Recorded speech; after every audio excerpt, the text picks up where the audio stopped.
विश्वविद्यालय इलाहाबाद। जय तुम्हारी विश्वविद्यालय इलाहाबाद। ज्ञान उद्गम ज्ञान संगम ज्ञान के इतिहास। ज्ञान उद्गम ज्ञान संगम ज्ञान के इतिहास। शत शत नमन है विश्वविद्यालय इलाहाबाद। सुंदरम सत्यम शिवम अवधारणाधार। जय तुम्हारी विश्वविद्यालय इलाहाबाद। जय तुम्हारी अपनी ज्ञान परंपरा के द्वारा अखिल विश्व में सूर्य की भांति देदीप्यमान जगत विख्यात इलाहाबाद विश्वविद्यालय प्रयागराज के संस्कृत विभागीय परास्नातक पूर्वार्ध के प्रिय कुशाग्र मति छात्रों छात्राओं पूर्व छात्रों जिज्ञासुओं और दर्शनानुरागी सज्जनों, हम लोग सांख्य चर्चा के इस सत्र में प्रतिदिन की भांति आज भी उपस्थित हैं। व्यक्ताव्यक्तज्ञ विज्ञान का यह परम ज्ञान हम सबके मंगल के लिए हो, इन्हीं शुभकामनाओं के साथ आइए आज के विषय पर हम लोग चर्चा करें, स्मरण करें कहाँ तक कल चर्चा हुई थी। हम लोगों ने कल 20वीं कारिका पर चर्चा किया था और अब तक की चर्चा में बहुत महत्वपूर्ण विषय हम लोगों के समक्ष आए। दुखत्रय की निवृत्ति के लिए सांख्य के द्वारा उपदिष्ट व्यक्ताव्यक्तज्ञ विज्ञान का अध्ययन करते हुए हम लोग आज 21वीं कारिका पर पहुंच रहे हैं। सांख्य शास्त्र का यह ज्ञान हम लोगों के लिए कल्याणकारी सिद्ध हो, इन्हीं शुभकामनाओं के साथ मैं आप सभी लोगों को नमन करता हूं और यह अपेक्षा करता हूं कि चित्त एकाग्र करें। बहुत महत्वपूर्ण विषय आज हम लोगों के समक्ष है। बड़ा ही सरल, बहुत ही रोचक, बहुत ही ज्ञानमय आज का विषय है। इसको समझने के लिए आप लोग अपना अपना चित्त एकाग्र करें। पुस्तक में, सांख्य कारिका की पुस्तक में 21वीं कारिका देखें। हम लोग कारिकाकार ईश्वर कृष्ण और टीकाकार आचार्य वाचस्पति मिश्र के अनुसार सांख्य के इस संदर्भ पर चर्चा करेंगे। तो पढ़िए दृष्टि डालिए 21वीं कारिका को वाचन किया जाए। पुरुषस्य दर्शनार्थम कैवल्यार्थम तथा प्रधानस्य पंगवन्धवदुभयोरपि संयोगस्तत्कृतः सर्गः। एक बार पुनः उच्चारण करें। पुरुषस्य दर्शनार्थम कैवल्यार्थम तथा प्रधानस्य पंगवन्धवदुभयोरपि संयोगस्तत्कृतः सर्गः। आज हम लोग सृष्टि के विषय में चर्चा करेंगे। तत्कृतः सर्गः। इस कारिका के पहले टीकाकार आचार्य वाचस्पति मिश्र ने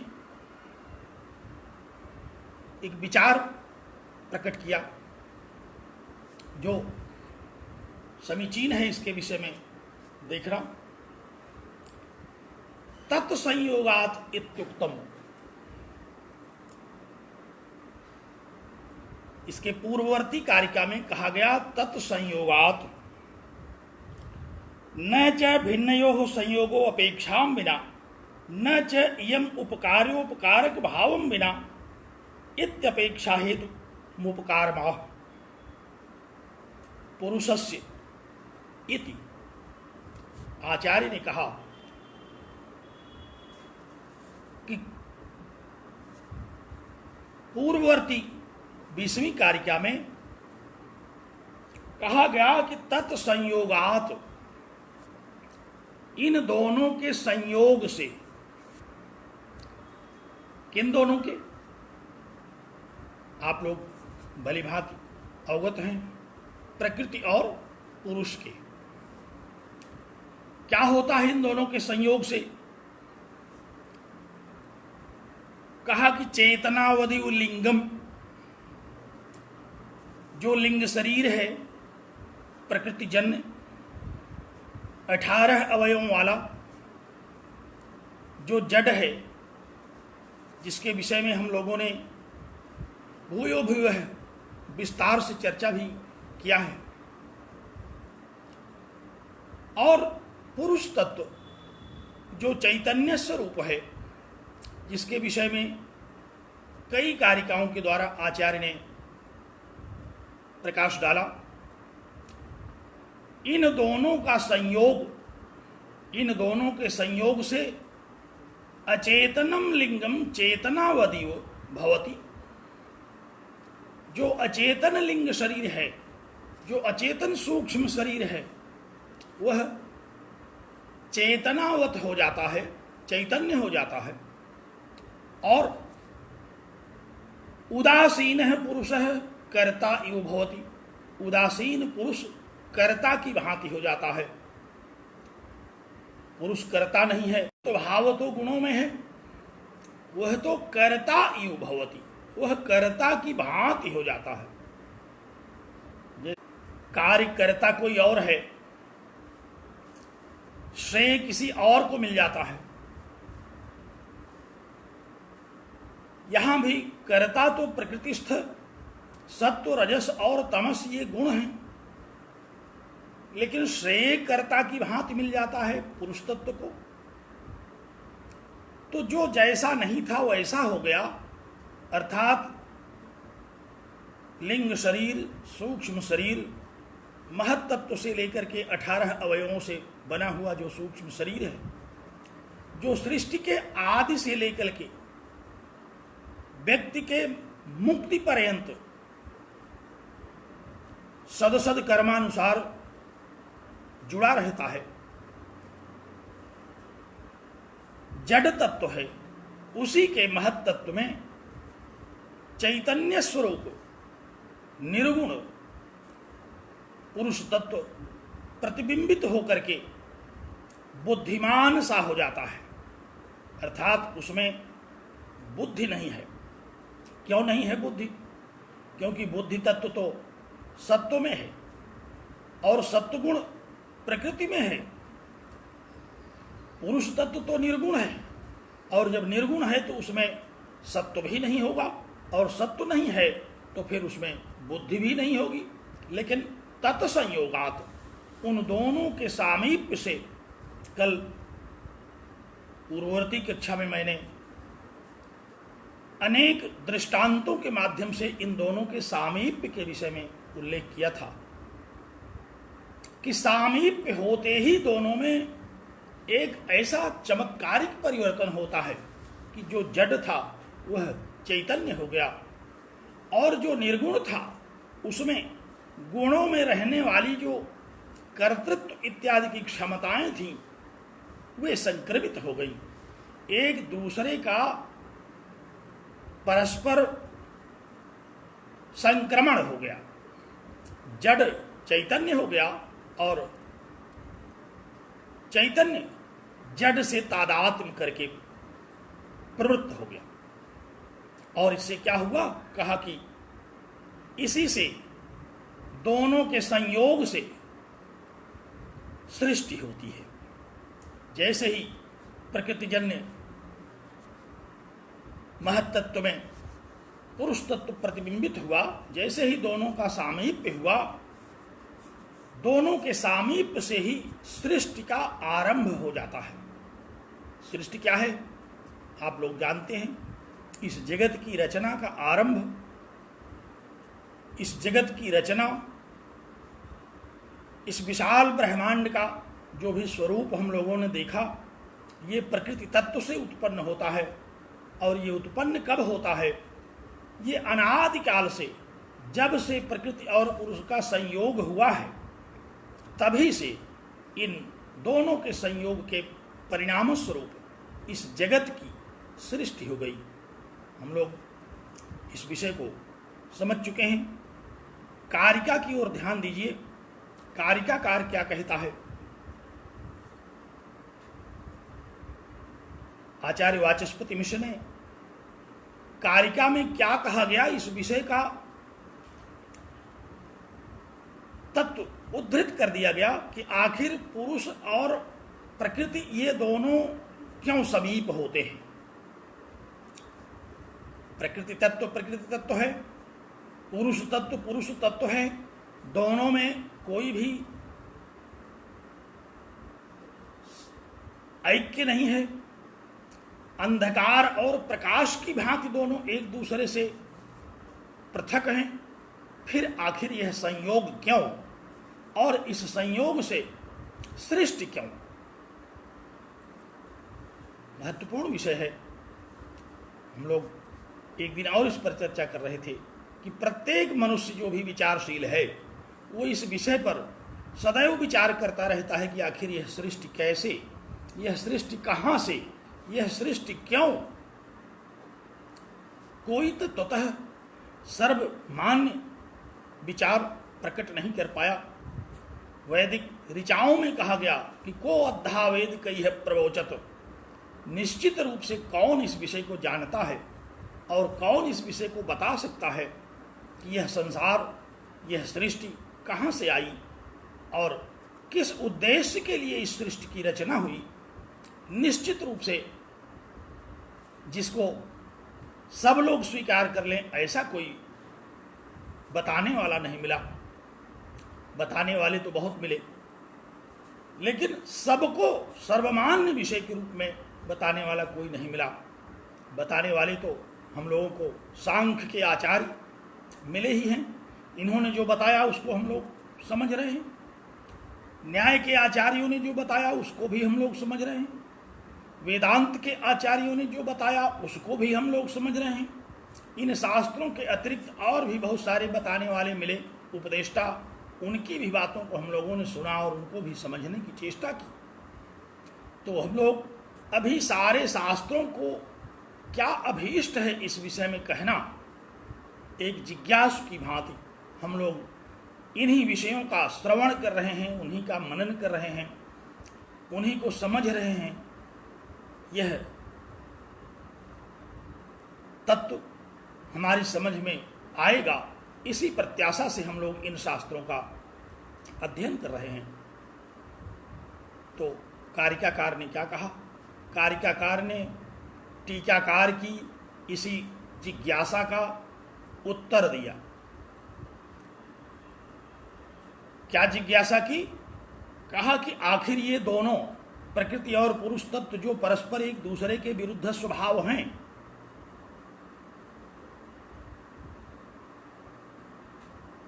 ये क्यों एक दूसरे के समीप आए और क्यों एक दूसरे के समीप आने से सृष्टि हुई? ध्यान रखिए, इस सृष्टि से मैंने यह पूर्व में भी कहा था कि समग्र सृष्टि की बात की जा रही है, केवल मनुष्यों की सृष्टि नहीं कही जा रही है। चतुर्विध शरीरों की चर्चा हमने की थी। जरायुज, अंडज, स्वेदज, उद्भिज, ये जो 4 प्रकार के शरीर हैं इस संसार में, और सकल ब्रह्मांड की सृष्टि के बारे में कहा जा रहा है। केवल मृत्युलोक के विषय में इसको नहीं कहा जा रहा है। जो भी हम लोग समझते हैं, तीनों लोकों के रूप में जिसको कहा जाता है, 14 भुवन के रूप में जिसे कहा जाता है, ब्रह्मांड के विषय में जिसको कहा जाता है, वह सब कुछ इस प्रकृति से ही उत्पन्न होता है। इस बात में किसी भी प्रकार का संशय यदि मन में हो तो उसको दूर कर लें, क्योंकि यह प्रकृति ही है उस समग्र ब्रह्मांड का कारण। तो प्रकृति इस समग्र ब्रह्मांड के उत्पत्ति का कारण है। पुरुष तत्व इस समग्र ब्रह्मांड में प्रतीयमान चैतन्य तत्व का कारण है। और सांख्य के आचार्यों ने यह निष्कर्ष जो निकाला कि तत्संयोगात, उन दोनों के समीप आने से सृष्टि का आरंभ होता है। ऐसा किस तरह से होता है? क्या ऐसा कोई दृष्टांत है इस दुनिया में जो परस्पर विरुद्ध स्वभाव वाले तत्वों को एकत्र करे और उससे उन दोनों के द्वारा अपने उद्देश्य पर पहुंचा जा सके? ऐसा कोई दृष्टांत है? ऐसा कोई सिद्धांत है? आज हम लोग सांख्य के आचार्य कारिकाकार और टीकाकार इन दोनों के द्वारा इसी विषय पर चर्चा करेंगे। तो क्या कहा कारिकाकार ने? ध्यान से सुनिए, गुनिए, मनन कीजिए, जो शंका उठ रही हो उसको नोट करते चलिए। उसका निराकरण आज ही हो जाएगा। वैसे तो शंका करना प्रत्येक मेधावी का स्वभाव है। बिना शंका के यथार्थ ज्ञान कैसे होगा? तो शंका भी हम लोग करेंगे, उसका निराकरण भी करेंगे और यथार्थ बोध भी करेंगे। कारिका को समझना आरंभ किया जाए। कहा कि पुरुषस्य दर्शनार्थम कैवल्यार्थम तथा प्रधानस्य पंगवद्भवद उभयोरपि संयोगः तत्कृतः सर्गः। जिज्ञासा उठी कि आखिर ये दोनों क्यों समीप आते हैं, क्या उद्देश्य है दोनों के लिए एक होने का, समीप आने का? कहा कि एक उद्देश्य है सर्गः, सृष्टि। इन दोनों के समीप आने का एक उद्देश्य है। ऐसा सांख्य के आचार्यों ने निष्कर्ष निकाला। इस जगत के मूल में ये दो तत्व और इन दोनों तत्वों के समीप आने का क्या मूल कारण है, सांख्य के आचार्यों ने इसका निष्कर्ष निकाला। कहा कि इन दोनों के समीप आने का, इन दोनों के तादात्म्य होने का एक उद्देश्य है। दोनों का एक ही उद्देश्य है। ये दो तत्व परस्पर विरुद्ध स्वभाव वाले भले हैं, लेकिन इन दोनों का उद्देश्य एक ही है।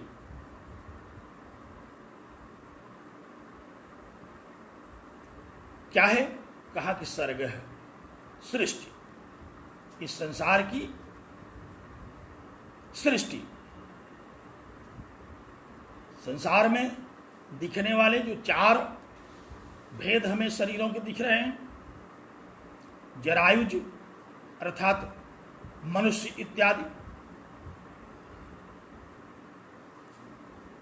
अंडज अर्थात अंडे से उत्पन्न होने वाले शरीर, स्वेदज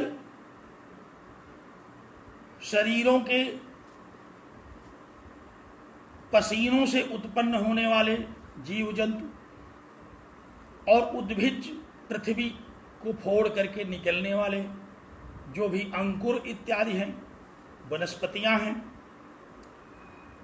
यही 4 प्रकार के शरीर इस ब्रह्मांड में हैं। कुछ शरीरधारी हैं, जीव शरीरधारी सब हैं, लेकिन विविध प्रकार के शरीर हैं। मनुष्यों का शरीर अलग है, पशुओं का शरीर अलग है, जंतुओं का शरीर अलग है, वनस्पतियों का शरीर अलग है। इन शरीरों के भी विविध भेद हैं। इस भेद पर चिंतन करने के लिए हम लोग किसी और अवसर पर चर्चा करेंगे। तो सर्वविध शरीरों की उत्पत्ति इसी प्रकृति तत्व से, और सर्वविध शरीरों की प्रवृत्ति इसी प्रकृति तत्व से, और सर्वविध शरीरों के अंतर्गत प्रतिमान जो चैतन्य है वह इसी पुरुष तत्व के चैतन्य स्वरूप से उत्पन्न हुआ। और ये उत्पन्न तब हुआ जब दोनों का संयोग हुआ, दोनों का सामीप्य हुआ, और दोनों एक दूसरे में अपने विलक्षण स्वभाव से संक्रमित हुए, तभी यह सृष्टि हुई। लेकिन इसका उद्देश्य क्या है? कोई भी दो पदार्थ किसी उद्देश्य से मिलते हैं, कोई भी दो लोग किसी उद्देश्य से मिलते हैं, तो आखिर इन दोनों में क्या उद्देश्य समान है जिसके लिए इनका समीप आना आवश्यक था? आचार्यों ने कहा कि एक उद्देश्य इन दोनों का समान है, वह है सृष्टि, वह है इस संसार की, इस ब्रह्मांड की, इस चतुर्विध शरीर वाले जगत की रचना। यह दोनों का एक उद्देश्य है, और अनादिकाल से इसी उद्देश्य की पूर्ति के लिए ये प्रकृति तत्व और पुरुष तत्व एक दूसरे के समीप हैं, और अनंत काल तक ये समीप रहेंगे, जब तक कोई भी जिज्ञासु सांख्य शास्त्र का साधक इन दोनों के स्वरूप का अलग अलग पृथक पृथक ज्ञान करके समाधिस्थ नहीं होगा, तब तक उसे इस संसार की प्रतीति इसी रूप में होगी। तो आचार्य ने कहा कि दोनों का एक उद्देश्य है, दोनों परस्पर अपने उपकारी उपकारक भाव से समीप आते हैं। अर्थात उपकारी उपकारक भाव क्या है? दो लोग, दो तत्व जब एक दूसरे के समीप आएंगे तो उसमें एक उपकार करने की शक्ति से युक्त होता है और एक उपकृत होने की। यहाँ दोनों उपकार करने की भी क्षमता से युक्त हैं और उपकृत होने के लिए भी उपयुक्त हैं। दोनों में इस बात की योग्यता है कि परस्पर एक दूसरे के ऊपर उपकार करते हैं और परस्पर एक दूसरे से उपकृत होते हैं। भले इनका स्वभाव, इनका स्वरूप, इनके लक्षण, इनके समस्त अन्य जो शास्त्रीय विवेचन के अंतर्गत कहे गए विश्लेषण हुए तात्विक, वे भले एक दूसरे से पृथक हैं, परंतु इन दोनों में समीप आने के लिए एक क्षमता है। तो कारिकाकार ने कहा, आप इस कारिका को देखिए, कहा कि प्रधानस्य दर्शनार्थम, प्रधानस्य दर्शनार्थम, प्रधान इस महनीय शब्द से तो आप लोग भली बात परिचित हैं। प्रकृति तत्व जिसको प्रधान कहते हैं, जो इस संसार को धारण करता है, इसीलिए इसका नाम है प्रधान। इस पर हम लोगों ने व्याकरण सम्मत, शास्त्र सम्मत, औचित्य सम्मत सभी विवेचन कर लिया है कि इस प्रकृति को प्रधान क्यों कहते हैं। तो कहा कि प्रधानस्य दर्शनार्थम तथा पुरुषस्य कैवल्यार्थम, दोनों का प्रयोजन सिद्ध हो रहा है। पुरुष के द्वारा प्रधान का भोग किया जाना है, पुरुष के द्वारा इस प्रधान अर्थात प्रकृति के सत्व रजस तमस आदि गुणों के द्वारा उत्पद्यमान जो भोग हैं उसको प्राप्त करना पुरुष तत्व का उद्देश्य है। प्रधानस्य दर्शनार्थम, मैं चर्चा ये कर रहा था कि प्रधान शब्द में यहां जो प्रधान शब्द आया इसमें षष्ठी विभक्ति है। षष्ठी विभक्ति कहां होती है आप सब लोग जानते हैं। यहां टीकाकार ने कहा कि प्रधानस्य इति कर्मणि षष्ठी, यहां प्रधानस्य यह जो शब्द आया यहां कर्म में षष्ठी आई। षष्ठी अनेक नियमों के अनुसार होती है। एक नियम है कर्तृकर्मणोः कृति, ये षष्ठी कभी कर्ता में भी होती है और कभी कर्म में भी होती है। जब कृत प्रत्यांत प्रयोग होते हैं तो कभी षष्ठी कर्ता में भी होती है और कभी कर्म में भी आती है। तो यहां किस में आई?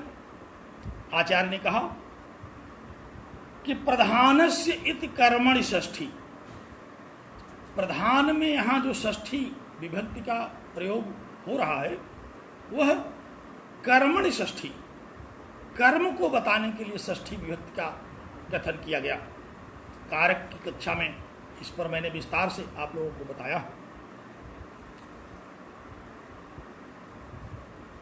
तो कहा कि प्रधानस्य दर्शनार्थम, प्रधान को भोगने के लिए,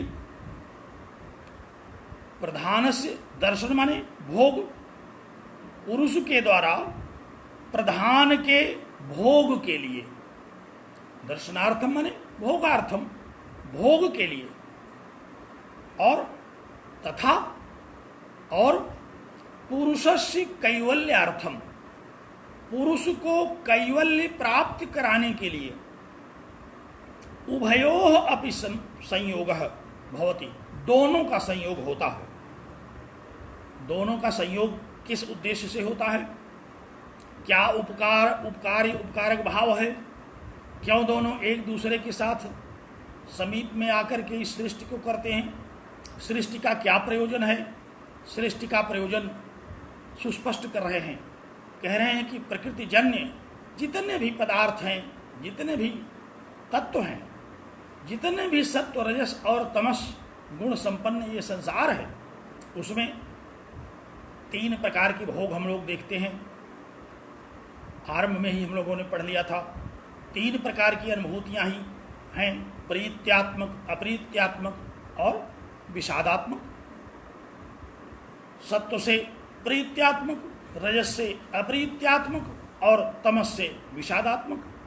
ये तीन तरह के भोग हम लोग करते हैं। भोग शब्द से क्या आशय समझा जाए? जो भी विषय हमारे संपर्क में आते हैं उनको देख करके, उनको सुन करके, उनका संपर्क करके, उनके प्रयोग से हम लोगों की बुद्धि में, हम लोगों के मन में, हम लोगों के अंतःकरण में या तो सुख की अनुभूति हो रही होगी तो ये सुखोपभोग है, या तो दुख की अनुभूति हो रही होगी, ये दुखोपभोग है, या फिर हम विषाद मग्न हो जाते हैं, ये विषाद का उपभोग है। यही उपभोग है प्रकृति का। प्रकृति का, इस जगत का उपभोग किस रूप का है? या सुखात्मक है, दुखात्मक है, विषादात्मक है। इन तीन प्रकार के भोगों का प्रकृति से तात्पर्य है। तो कहा कि प्रधानस्य दर्शनार्थम, अर्थात पुरुष के द्वारा प्रधान का भोग किए जाने के लिए, तथा और पुरुषस्य कैवल्यार्थम, पुरुष के कैवल्य के लिए तत्संयोग है। इन दोनों का संयोग होता है।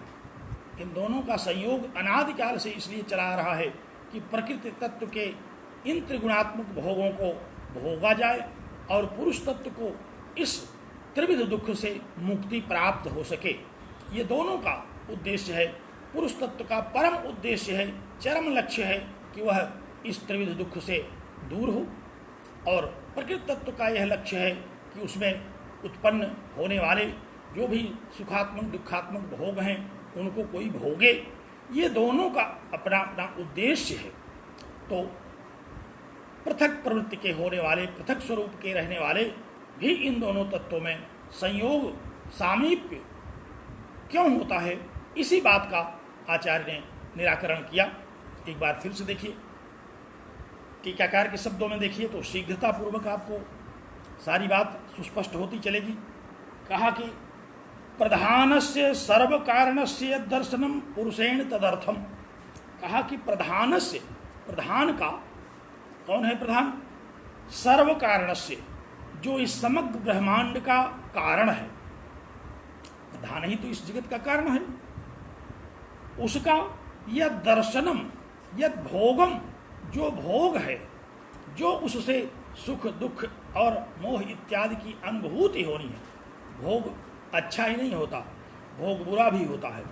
दोनों को हम भोग ही कहते हैं। इंद्रियों को, इंद्रियों के माध्यम से अंतःकरण को जो अनुभूति कराई जाए वही भोग है। अगर इंद्रियों के द्वारा अंतःकरण को अच्छी अनुभूति कराई गई तो ये अच्छा भोग है, और इंद्रियों के द्वारा प्रतिकूल भोग कराया गया जो अंतःकरण को अच्छा नहीं लगता तो ये दुखद भोग है। तो ये दोनों हैं भोग ही। हम किसी भी वस्तु को प्राप्त करते हैं तो उससे हमें या तो सुख होता है या दुख होता है। तो जो भी होता है यही अंतःकरण का भोग है। भोग का तात्पर्य सुस्पष्ट रखिए मन में। भोग माने सुख भोग ही नहीं, भोग माने दुख भोग ही नहीं, भोग माने किसी भी वस्तु की प्राप्ति से जो भी हमें अनुकूल या प्रतिकूल अनुभूति होती है वही भोग है। तो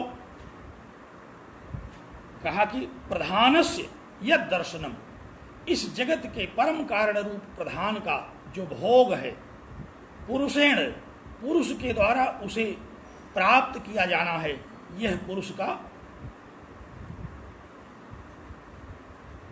स्वभाव है। और तद अनेन भोग्यता प्रधानस्य दर्शिता। कहा कि प्रधान की यही भोग्यता दिखाई दे रही। यहाँ यह प्रधान भोग की वस्तु है। प्रधान के द्वारा उत्पन्न जितने भी पदार्थ हैं ये भोग्य हैं। यह इस शब्द का तात्पर्य है। प्रधानस्य दर्शनार्थम, अर्थात प्रधान तत्व भोग्य है पुरुष के द्वारा, और पुरुषस्य कैवल्यार्थम, पुरुष तत्व कैवल्य को प्राप्त करना है पुरुष तत्व को। इन्हीं दोनों उद्देश्यों से, इन्हीं दोनों उपकारक भावों से यह दोनों में अपना अपना उद्देश्य है। एक अपना भोग करवाना चाहता है, एक को कैवल्य की प्राप्ति करनी है। इन दोनों उद्देश्यों से इन दोनों का सामीप्य होता है और तत्कृतः सर्ग, इसी सामीप्य से सृष्टि हो जाती है। तो टीकाकार ने स्पष्ट किया। पहले तो प्रधान तत्व की भोग्यता को स्पष्ट किया कि प्रधान तत्व पुरुष के द्वारा भोग्य है। उसके द्वारा उत्पन्न होने वाले सभी विषय हम लोग पहले ही जान चुके हैं कि व्यक्त अव्यक्त दोनों सब मिलकर के विषय बनते हैं। तो किसके विषय हैं? ये पुरुष तत्व के विषय हैं। तो ये पुरुष तत्व के विषय के रूप में इस प्रधान की भोग्यता है। यह बात प्रधानस्य दर्शनार्थम, इससे सुस्पष्ट किया। और ततश्च भोग्यम प्रधानम भोक्तारमंतरेण न संभवति, और यह जो प्रकृति भोग्य है इसकी भोग्य स्थिति किसी भोक्ता के बिना नहीं हो सकती। कोई भी भोग्य को भोक्ता की आवश्यकता है। कि प्रधानस्य दर्शनार्थम, प्रधान अर्थात प्रकृति तत्व से उत्पन्न जितने भी विषय हैं ये सब भोग्य हैं। इनको एक भोक्ता की आवश्यकता है। केवल इतना समझिए अभी, प्रधानस्य दर्शनार्थम, प्रधानस्य भोगार्थम, भोक्ता भोक्तो आवश्यकता वर्तते। प्रधान के भोग के लिए एक भोक्ता की आवश्यकता है। इस पद का इतना ही तात्पर्य अभी समझे रहिए। अभी तक हम लोगों ने क्या समझा? केवल यह समझा कि प्रधानस्य दर्शनार्थम, तत्संयोग, इन दोनों के संयोग में से पहला उद्देश्य क्या है कि प्रकृति को एक भोक्ता चाहिए, यही उसकी भोग्यता है।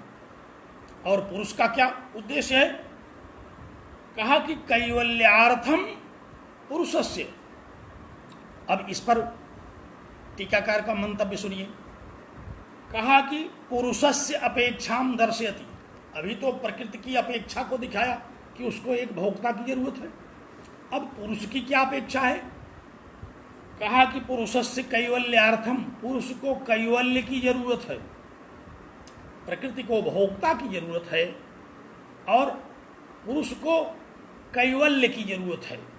दोनों को एक एक आवश्यकता है। प्रकृति के पास अनंत असंख्य सुखात्मक, दुखात्मक और मोहात्मक भोग हैं। उन भोगों की उपयोगिता तब सिद्ध होगी जब उसको भोक्ता मिले कोई। और पुरुष प्रकृति के द्वारा प्रदत्त जितने भी सुखात्मक, दुखात्मक और मोहात्मक भोग हैं, उससे जो दुख मिल रहा है, उस दुख से जो त्रिविध दुख की अनुभूति होने के कारण वह संत्रस्त हुआ, जिसके कारण उसे सांख्य शास्त्र के पास आना पड़ा, यह पुरुष का उद्देश्य है। पुरुष का उद्देश्य है कि त्रिविध दुख से कैसे मुक्ति मिले। प्रकृति का उद्देश्य है कि उसके भोगों को भोगे कौन। ये दोनों के अपने अपने अलग अलग उद्देश्य हैं और यही इन दोनों के संयोग के कारण हैं। क्योंकि प्रकृति को भोक्ता चाहिए, भोक्ता कोई चैतन्य ही हो सकता है। पुरुष को कैवल्य चाहिए और कैवल्य तभी हो सकता है जब प्रकृति के विषय में ठीक से समझ लिया जाए कि यह प्रकृति ही हमको फंसाती है। कबीर ने यही तो कह दिया था। इसी प्रकृति को माया कहते हैं कि माया महा ठगिनी हम जानी। ये माया बहुत बड़ी ठगिनी है, इसको पहचानिए। जब इसके इस ठगत्व को पहचान लेंगे तब दोनों का उद्देश्य पूरा होगा। प्रकृति को अपना भोक्ता भी मिल जाएगा, पुरुष को कैवल्य भी मिल जाएगा। ये दोनों किस दृष्टि से एक दूसरे के संयोग आते हैं। संग्राम जी ध्यान दीजिए, आप की शंका का ही निराकरण हो रहा है। शंका का निराकरण आचार्य वाचस्पति मिश्र कर रहे हैं। आप ही के लिए इस टीका की इन्होंने लिखा था कि आप तत्काल शंका करेंगे और इसलिए तत्काल इनको जवाब देना था। तो इन्होंने जवाब दिया। पहला जवाब तो ये दिया कि प्रधानस्य यद दर्शनम, प्रधान की जो भोग्यता है, प्रधान जो भोग्य है, इसके लिए उसको भोक्ता की आवश्यकता है और वह भोक्ता के बिना उसका भोग्य होना सर्वथा निरर्थक हो जाएगा। इसलिए प्रधान का उद्देश्य है कि उसको भोक्ता मिले। और पुरुष का क्या उद्देश्य है? पुरुष ने अनादिकाल से इस भोग्य पदार्थों का भोग करते करते त्रिविध दुखों से संत्रस्त होकर के सांख्य का विचार करना आरंभ किया और यह सांख्य का विचार ही प्रकृति के विषय में उस पुरुष तत्व को समझा करके उससे उसको अलग करेगा। ये पुरुष का अपना उद्देश्य है। इसी से कैवल्य की प्राप्ति होगी। तो कैवल्य की प्राप्ति होगी प्रकृति के विषय में यथार्थ ज्ञान से। यह पुरुष का अपना उद्देश्य है। तो दोनों का अपना उद्देश्य है, दोनों उपकार्य भी हैं, अर्थात इनको एक दूसरे की आवश्यकता है। अर्थात प्रकृति को भोक्ता की आवश्यकता है, भोक्ता यहाँ उपकारक है और प्रकृति उपकार्य है। पुरुष को कैवल्य प्राप्त करना है क्योंकि त्रिविध दुखों से वो संत्रस्त हो चुका है। आज उसको कैवल्य की जरूरत है और यह कैवल्य प्रकृति तत्व के यथार्थ ज्ञान के बिना होगा नहीं। तो दोनों का उद्देश्य यहाँ सुस्पष्ट है। दोनों अपने अपने उद्देश्य के लिए समीप गए। दोनों का उद्देश्य पूर्ण होगा। अपने उद्देश्य के लिए प्रकृति पुरुष के समीप है कि उसको भोक्ता मिले। पुरुष प्रकृति के समीप इसलिए गया कि वह प्रकृति के विषय में ठीक से समझे। उसका जो त्रिगुण स्वरूप है, उसका जो त्रिगुण रूप है, उसके जो व्यक्त और अव्यक्त स्वरूप हैं, जिसके कारण यह अनादिकाल से जीव प्रकृति में फंस करके त्रिविध दुखों को भोग रहा है, इसको वह समझे। इन्हीं दोनों के उद्देश्यों से ये दोनों एक दूसरे के समीप आए। आचार्य यही समझा रहे हैं। तो पहले तो उन्होंने ये समझाया कि प्रकृति भोग्य है, उसको भोगता चाहिए, और पुरुष के अलावा कोई भोगता नहीं है, क्योंकि पुरुष के अलावा जितने हैं ये सब जड़ हैं, ये सब अचेतन हैं। पुरुष ही एक ऐसा है चेतन, और भोक्ता हमेशा चेतन ही हो सकता है। इसलिए पुरुष तत्व ही भोक्ता बन सकता है, ये प्रकृति को भोगता चाहिए।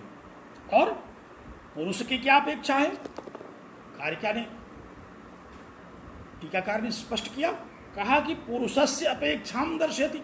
अब पुरुष की अपेक्षा दिखाते हैं। क्या है पुरुष की अपेक्षा? कहा पुरुषस्य कैवल्यार्थम इति, पुरुष को कैवल्य की आवश्यकता है। तथा ही किस प्रकार से?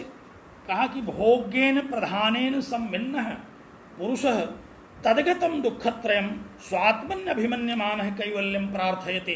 कहा कि ये जो पुरुष तत्व है अनादिकाल से प्रकृति तत्व में प्रतिबिंबित होने के कारण, महत तत्व में अनादिकाल से प्रतिबिंबित होकर के चले आने के कारण, उसी महत तत्व में सुख दुख और मोह तीनों आते हैं, और उनसे वह देखते देखते उनको अब उनसे प्रभावित होने लगा है। पहले तो दृष्टा के रूप में शुद्ध रूप से वह चैतन्य रूप से है, लेकिन जब उस दुख को बारंबार देख करके वह उसे अपना सुख दुख मानने लगता है, और उससे बचने के लिए उसे शास्त्र में, सांख्य शास्त्र में बताया गया कि उससे बचने के लिए प्रकृति के यथार्थ स्वरूप को समझना पड़ेगा। तो जो पुरुष तदगत है, प्रकृतिस्थ पुरुष, प्रतिबिंबित पुरुष, त्रिगुणात्मक भोगों में उपस्थित पुरुष, वह जिस कारण से दुखी सुखी और मोहग्रस्त है, वह कारण का निराकरण करना है, ये पुरुष का अपना उद्देश्य है। तो कहा कि पुरुषः दुःखत्रयम्, पुरुष दुःखत्रय को भोग करके अब संत्रस्त है, इसलिए कैवल्यम प्रार्थयते, अब उसको कैवल्य की प्रार्थना हो रही, कैवल्य की अभ्यर्थना कर रहा है, अब उसे कैवल्य की आवश्यकता हो रही है, इसलिए दोनों एक दूसरे के पास गए। अभी तो भ्रांति बस एक दूसरे के पास बिना उद्देश्य के एक दूसरे के पास थे। वो प्रकृति तत्व में पुरुष तत्व प्रतिबिंबित हो गया था, सृष्टि आरंभ हो गई थी, प्रकृति चेतनवती सी हो गई थी, पुरुष बुद्धिमान सा हो गया था, लेकिन अनादिकाल से इस सृष्टि के चलते चलते पुरुष तत्व को त्रिविध दुखों से छूटने की जो प्रवृत्ति हुई, त्रिविध दुखों से जो बचने के लिए उसके मन में जिज्ञासा हुई, जिज्ञासा तदपघात के हेतु आरंभिक कारिका में हम लोगों ने पढ़ा था, उस जिज्ञासा की पूर्ति के लिए प्रकृति तत्व के यथार्थ ज्ञान को करने की आवश्यकता पुरुष तत्व को है, और इसलिए पुरुष तत्व उस प्रकृति तत्व के यथार्थ ज्ञान को करने के लिए उसके करीब पहुंचा। तच्च सत्व पुरुषान्यता ख्यात निबंधनम, ये तब तक नहीं हो सकता जब तक प्रकृति और पुरुष के विवेक से, जब तक प्रकृति और पुरुष का विवेक न उत्पन्न हो जाए, तब तक पुरुष को कैवल्य की प्राप्ति नहीं हो सकती। तो पुरुष तत्व प्रकृति तत्व को यथार्थ रूप से समझना चाहता है, और समझ करके उससे अपने को अलग कर लेना चाहता है, ये पुरुष तत्व का उद्देश्य है। तो पुरुष तत्व भी यहाँ उपकार्य है, क्योंकि प्रकृति के करीब नहीं जाएगा तो प्रकृति में उपस्थित जितने भी तत्व हैं उनको कैसे समझेगा, और उनको समझने के बाद ही उसमें कैवल्य की प्राप्ति होगी। तो ये दोनों तत्व एक दूसरे के पास अपने अपने उद्देश्य को लेकर के जाते हैं। इन दोनों का उपकारक भाव है, और इसीलिए इन दोनों का संयोग हुआ। पहले तो भोग के लिए संयोग हुआ, और फिर कैवल्य के लिए संयोग हो रहा है। दोनों तत्वों को अपने अपने उद्देश्य की पूर्ति के लिए संयोग हुआ। संयोग से ही सृष्टि हुई, और संयोग से ही कैवल्य भी होगा। संयोग से सृष्टि हुई, और संयोग से ही कैवल्य क्यों होगा? क्योंकि संयोग के बाद ही प्रकृति तत्व के विषय में यथार्थ स्वरूप का उसके पुरुष तत्व को अवगति होगी, उसको ज्ञान होगा। तो इसलिए कैवल्य की प्राप्ति के लिए पुरुष तत्व को प्रकृति की अपेक्षा है, और भोक्ता की प्राप्ति के लिए प्रकृति तत्व को पुरुष तत्व की अपेक्षा है। ये अपेक्षा अनादिकाल से दोनों के पास है, इसलिए दोनों एक दूसरे के समीप गए। मुझे ऐसा लगता है कि आपकी जो शंका थी वह निर्मूल हो गई होगी। सिंगराम जी ध्यान दीजिए, अपनी शंका के बारे में पुनर्विचार कीजिए कि पुरुष तत्व प्रकृति के पास क्यों गया, क्योंकि उसको प्रकृति के यथार्थ ज्ञान को करना है। और प्रकृति तत्व पुरुष के पास क्यों गई, क्योंकि उसको अपने लिए एक भोक्ता की आवश्यकता है। दोनों का उपकार उपकारक भाव है और ये अनादिकाल से चला आ रहा है, इसलिए तत्संयोग दोनों का संयोग हुआ। अब इतनी देर से हम लोग पढ़ रहे हैं, फिर भी शंकाएं पीछा नहीं छोड़ रही हैं कि आखिर इन दोनों का एक चेतन है एक जड़, इन दोनों का इस प्रकार का संयोग कैसा है। एक उदाहरण दिया आचार्य ने, कहा कि पंगवंधवत, पंगु और अंधे की तरह। पंगु जिसके पैर खराब हो, चल फिर न सकता हो, उसको पंगु कहते हैं। ध्यान दीजिए, आप लोग एकदम समाधिस्थ हो गए हैं, थोड़ा सक्रिय रहिए तो मुझे पता चले कि हाँ आप लोग सुन रहे हैं हमारी बात, नहीं तो इतनी देर से हम अकेले ही बोले चले जा रहे हैं। कमेंट कीजिए, आप लोग जागरूक रहिए, चैतन्य रहिए, बात सुनिए हमारी, समझिए, तभी तो पता चलेगा कि हाँ आप समझ रहे हैं।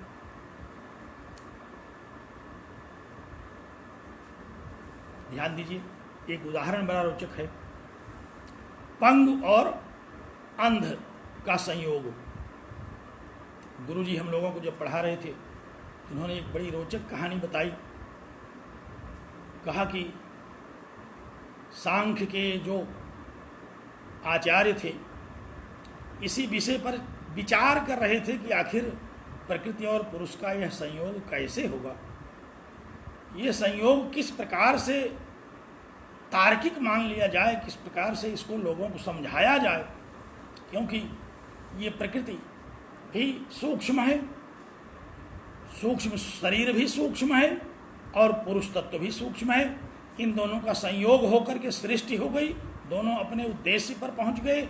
इसके लिए कोई दृष्टांत नहीं मिल रहा था इनको समझाने के लिए, और एक दृष्टांत एक दिन मिल ही गया। तो गुरुदेव जब हम लोग पढ़ा रहे थे तो 20वीं कारिका पढ़ाने के बाद उन्होंने कहा कि आचार्य बड़े परेशान थे, कारिकाकार ईश्वर कृष्ण बहुत परेशान थे कि अब 21वीं कारिका को कैसे लिखा जाए कि लोग समझ जाएं। और यही विचार करते करते इतस्ततः भ्रमण कर रहे थे। एक बार एक आश्रम में पहुँचे, और आश्रम में पहुँचे तो वहाँ बहुत सारे लोग रहा करते थे और संयोग से वो विचार मग्न थे सांख्य के आचार्य की क्या हम उदाहरण दें।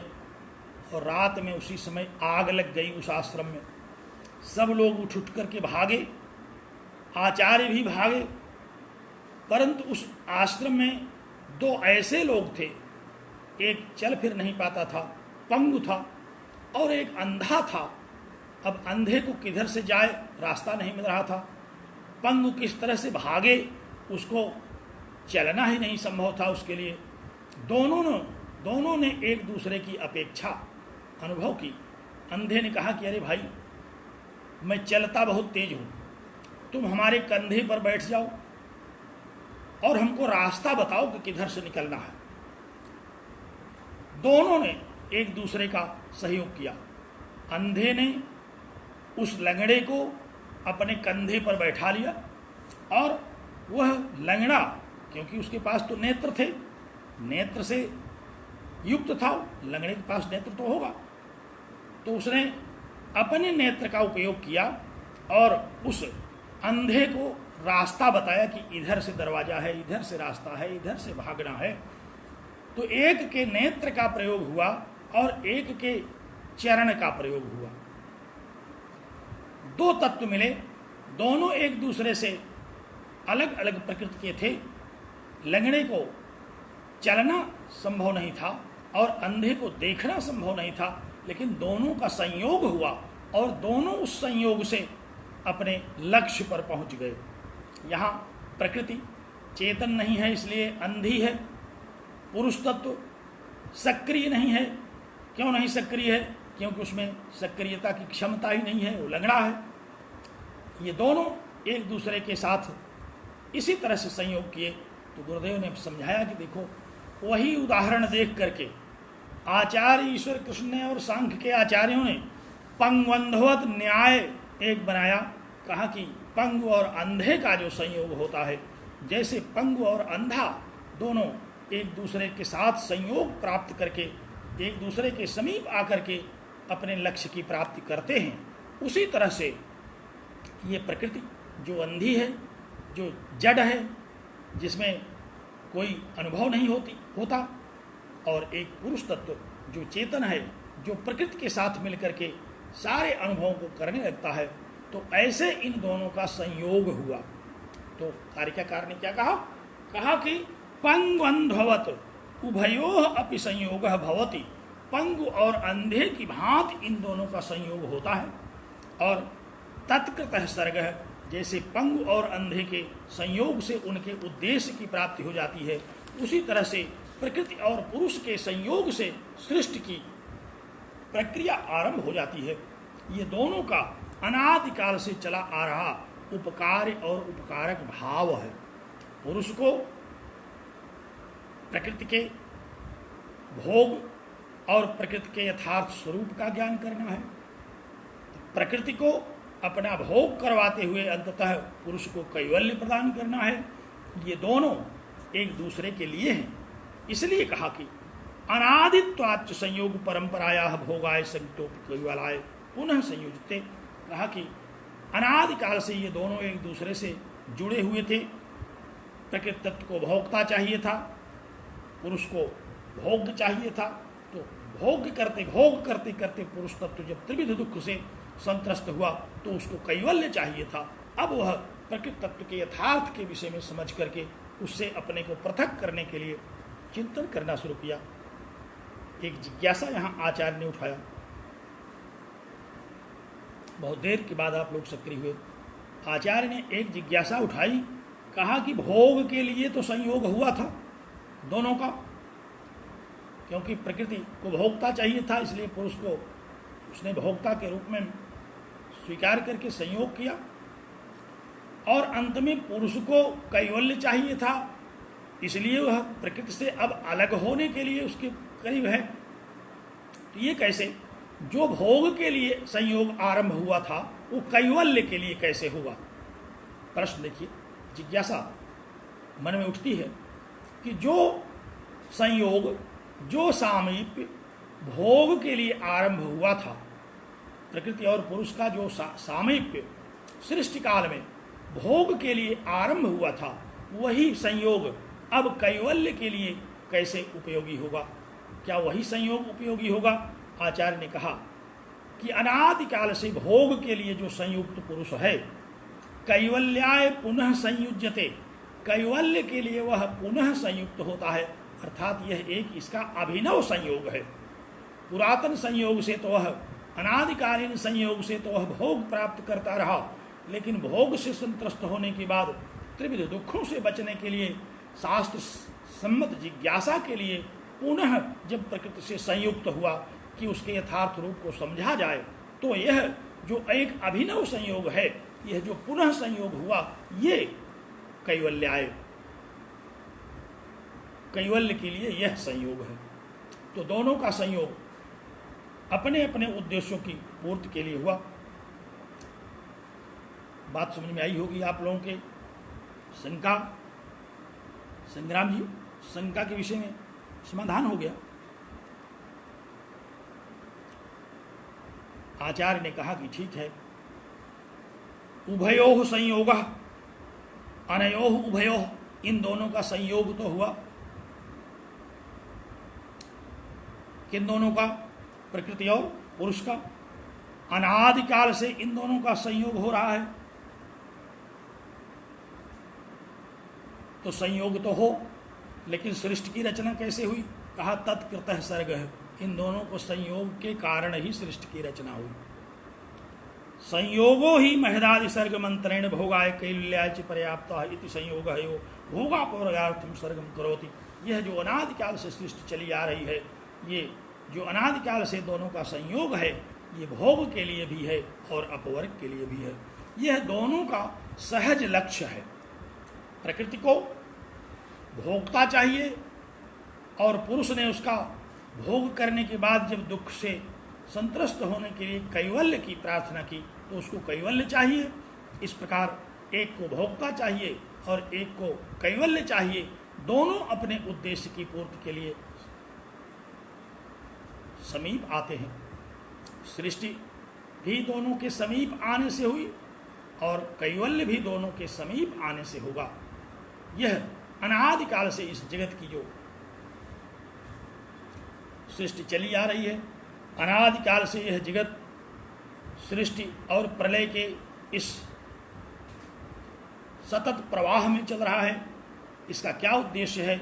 इसका उद्देश्य यही है कि प्रत्येक सृष्टि काल में अनेक ऐसे पुरुष हैं जो कि सांख्य शास्त्रीय अध्ययन से, सांख्य शास्त्रीय विवेचन से, सांख्य शास्त्रीय विवेक ख्याति से अपने कैवल्य की प्राप्ति करते हैं।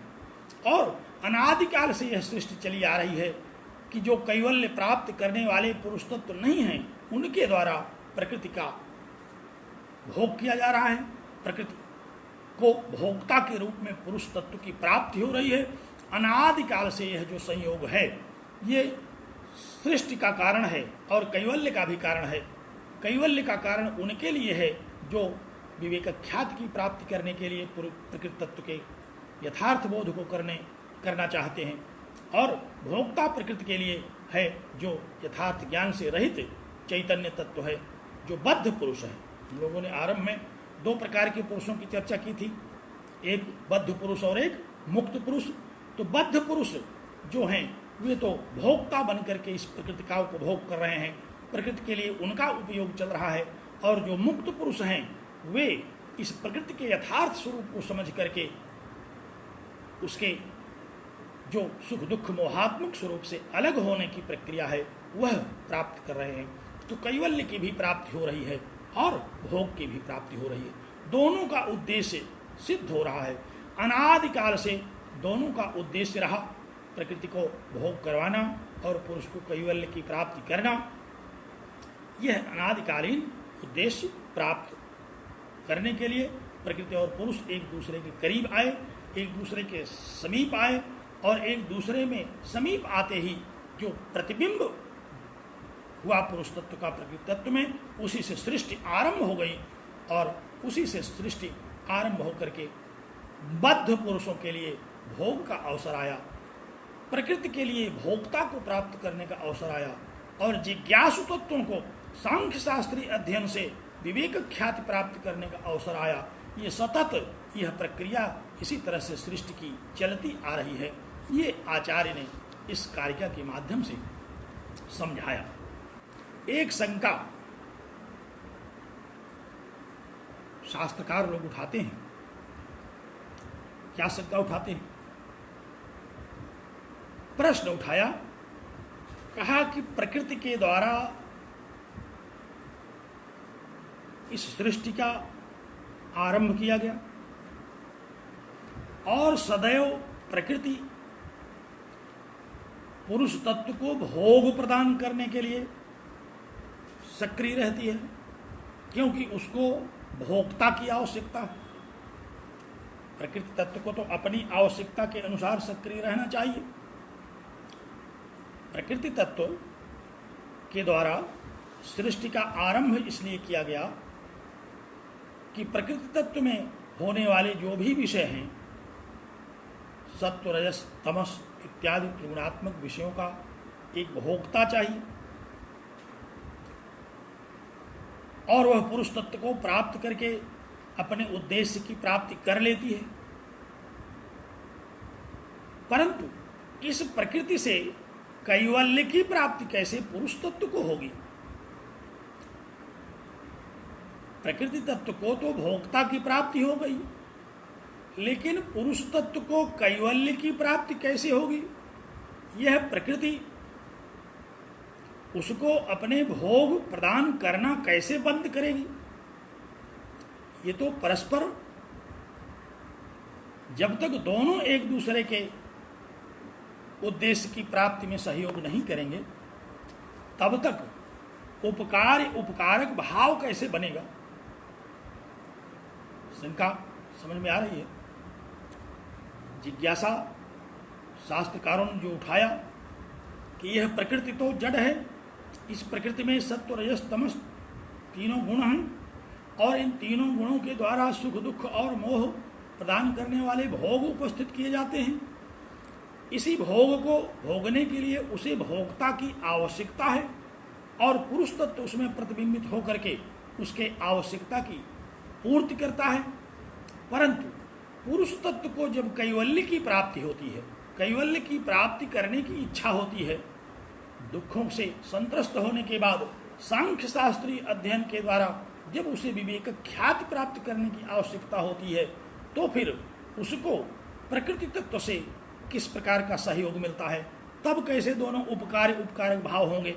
उपकार उपकारक भाव तो तब होंगे जब प्रकृति का उपकारक भोक्ता बन करके पुरुष करे और पुरुष के लिए कैवल्य प्रदान करने में प्रकृति तत्व उपकारक हो, तभी तो उपकार उपकारक भाव बनेगा। इन दोनों के इस सामंजस्य को कैसे समझा जाए? आपने इतना तो बता दिया कि दोनों का सामीप्य हुआ, सामीप्य से तादात्म्य हुआ, तादात्म्य से सृष्टि आरंभ हो गई और यह अनादिकाल से सृष्टि चली आ रही है। चेतन बुद्धिमान हो गया और जड़ चैतन्य हो गया। इन सारी बातों को हम लोगों ने समझा, लेकिन इस विषय को कैसे समझें? यह विषय किस प्रकार से हमें समझ में आए कि जो प्रकृति भोग प्रदान करने के लिए पुरुष को चाहती थी, वही प्रकृति उस पुरुष को कैवल्य कैसे प्रदान करेगी? यह एक बड़ी शंका है। इस शंका का समाधान करने के लिए आचार्य ने उत्तर दिया। इसका उत्तर सांख्य कारिका कार ने बहुत अंत में दिया। 56वीं कारिका में इसका उत्तर मिलता है। आप लोग 56वीं कारिका को सुनिए, आपके पाठ्यक्रम में नहीं है, लेकिन इस शंका का समाधान करने के लिए मैं उस कारिका को पढ़ता हूँ। इत्येष प्रकृतिकृतो महदादि विशेष भूत पर्यंतः प्रति पुरुष विमोक्षार्थम स्वार्थ इव परार्थ आरंभ। ध्यान दीजिए, प्रकृति के द्वारा प्रत्येक पुरुष को मोक्ष प्रदान करने के प्रयोजन से भी यह सृष्टि कार्य किया जाता है। प्रकृति के द्वारा यह सृष्टि क्यों किया जाता है? प्रत्येक पुरुष को, जो पुरुष जिज्ञासु है, जो पुरुष कैवल्य की प्राप्ति करना चाहता है, उस पुरुष को कैवल्य प्रदान करने के लिए भी यह सृष्टि होती है। और प्रति पुरुष विमोक्षार्थम स्वार्थ इव परार्थ, कहा कि प्रकृति तत्व जो है वह है तो परार्थ में। हम लोगों ने पढ़ा था संघात परार्थत्वात्, प्रकृति तत्व है तो परार्थ के लिए भी, लेकिन यह परार्थ, यह जो पुरुष तत्व को कैवल्य हो रहा है, यह भी इसका परार्थ है, क्योंकि अंततः पुरुष तत्व को यह कैवल्य प्रदान करती है। और कहा कि स्वार्थ इव परार्थ, ऐसा प्रतीत होता है। चिंतकों ने, सांख्य आचार्यों ने कहा कि ऐसा प्रतीत होता है कि यह प्रकृति ही पुरुष तत्व को कैवल्य प्रदान करने के लिए भी सृष्टि करती रहती है। यह भी इसका एक अपना स्वार्थ है। जैसे प्रकृति तत्व का स्वार्थ है भोक्ता की प्राप्ति, जैसे प्रकृति तत्व का स्वार्थ है सृष्टि की रचना, जैसे प्रकृति तत्व का स्वार्थ है व्यक्त अव्यक्त को उत्पन्न करके उसमें पुरुष तत्व के प्रतिबिंबन से जगत की संरचना, उसी तरह से प्रकृति का यह भी एक स्वार्थ है जो अनादिकाल से चला आ रहा है कि वह कैवल्य भी प्रदान करने के लिए सतत सृष्टि करती रहती है। तो 56वीं कारिका में आचार्य ने कहा कि प्रति पुरुष विमोक्षार्थम, प्रत्येक पुरुष के लिए, प्रत्येक पुरुष को मोक्ष प्रदान करने के लिए स्वार्थ उपरार्थ आरंभ, स्वार्थ की भांति ही, जैसे यह भी प्रकृति का एक स्वार्थ हो गया है कि वह सृष्टि को लगातार करती चलती है, इससे सृष्टि में जो भी जिज्ञासु पुरुष होंगे, जिनको कैवल्य की अपेक्षा होगी, जो कैवल्य की प्राप्ति करना चाहते होंगे, उनको भी वह कैवल्य प्रदान करेगा, कैवल्य की प्राप्ति कराएगी वह प्रकृति तत्व। और ऐसे कैवल्य प्राप्त व्यक्ति को पुनः वह भोग उपलब्ध नहीं कराती। आचार्य सांख्य के आचार्यों ने इस चिंतन को प्रकट किया और कहा कि वह प्रकृति इसलिए भी निरंतर सृष्टि करती रहती है कि उसके द्वारा ही जिज्ञासुओं को कैवल्य की भी प्राप्ति होती है। यह भी प्रकृति का अपना एक स्वार्थ है। जैसे प्रकृति का स्वार्थ है परार्थ में सृष्टि करना, उसी तरह से प्रकृति का एक स्वार्थ है पुरुष को कैवल्य की प्राप्ति कराना, और जो कैवल्य प्राप्त पुरुष हैं उनको पुनः यह अपने भोगों को प्राप्त नहीं कराती है। तो इस प्रकार एक आशंका करके आचार्य ने इस 56वीं कारिका में इसका समाधान किया और बहुत अच्छा समाधान प्रस्तुत किया। परंतु एक शंका यहाँ और उपस्थित हो गई। आचार्यों ने कहा कि भाई स्वार्थ और परार्थ ये तो चेतन प्राणियों में देखा जाता है, ये जड़ प्रकृति कैसे स्वार्थ और परार्थ में लग गई? जड़ प्रकृति है, इसको स्वार्थ और परार्थ की भावना कहाँ से? इसलिए यह समाधान तो उचित नहीं है। सांख्य कारिकाकार ने इसका समाधान भी वहीं 57वीं कारिका में किया। कहा कि नहीं, जड़ तत्वों में भी स्वार्थ और परार्थ की भावना देखी जाती है। और वहाँ एक कारिका पढ़ी उन्होंने, कहा कि जैसे गाय बछड़ा उत्पन्न होते ही दूध उसके स्तनों से प्रवाहित होने लगता है। जो दूध उस बछड़े को जानता तक नहीं, उस बछड़े को पालन पोषण करने के लिए वह प्रवाहित होने लगता है। दूध तो जड़ तत्व है, लेकिन जड़ तत्व में भी उस बछड़े को पोषण करने की प्रवृत्ति हो उठती है। जैसे ही वत्स उत्पन्न होता है, उसको पालन पोषण करने के लिए गाय के शरीर से, स्तनों से दुग्ध प्रवाहित हो जाता है। उसी तरह से अचेतन प्रकृति भी पुरुषों के कैवल्य के लिए अनादिकाल से सृष्टि करती चली आ रही है। इसमें भी स्वार्थ और परार्थ भावना की प्रवृत्ति देखी जाती है। आप उस कारिका को सुनिए। वह कारिका आचार्य ने 57वीं कारिका कही कि वत्स विवृद्धि निमित्तम क्षीरस्य यथा प्रवृत्तिरज्ञस्य, जैसे बछड़े की वृद्धि के निमित्त गाय के स्तन से जड़ दुग्ध प्रवाहित होता है, यद्यपि वह दुग्ध उस बछड़े के विषय में नहीं जानता, उसी तरह से पुरुष विमोक्ष निमित्तम, पुरुष को कैवल्य प्रदान करने के लिए तथा प्रवृत्ति ही प्रधानस्य, उसी तरह से प्रधान प्रवृत्ति होती है।